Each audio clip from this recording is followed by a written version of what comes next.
Hello বন্ধুরা, আসসালামু আলাইকুম। আজকে আপনাদের দেখাবো কিভাবে কাঁচা আমের জুস তৈরি করতে হয়। তো এর জন্য প্রথমে আমটাকে ভালোভাবে ছিলে নিতে হবে। আমরা যেভাবে ছিলে নিই সেভাবে ছিলতে পারেন, অন্যভাবে ছিলতে পারেন আপনারা, তবে আমটাকে ছিলে নিতে হবে, এটাই বড় কথা।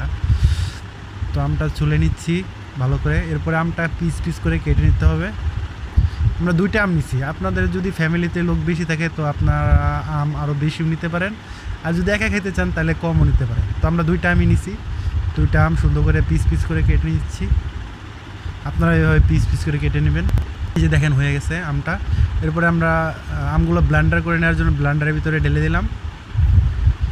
কাঁচামরিচ দিলাম 3টা, পরিমাণ মতো চিনি, আর পরিমাণ মতো লবণ, আর আমরা যেহেতু জুস বানাচ্ছি তো পরিমাণ মতো পানি, ঠান্ডা পানি দিতেছি, যেহেতু এখন অনেক গরম পড়ছে জন্য ঠান্ডা পানিটাই বেটার মনে করছি। আপনারা চাইলে নর্মাল পানি ইউজ করতে পারেন। এরপরে আমরা ব্লেন্ড করে নিব।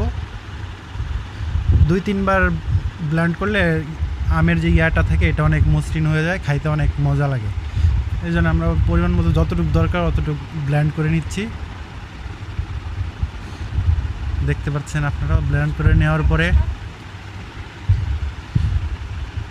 এই তো হয়ে গেছে আমাদের জুস। এখন আমরা গ্লাসে ঢালবো।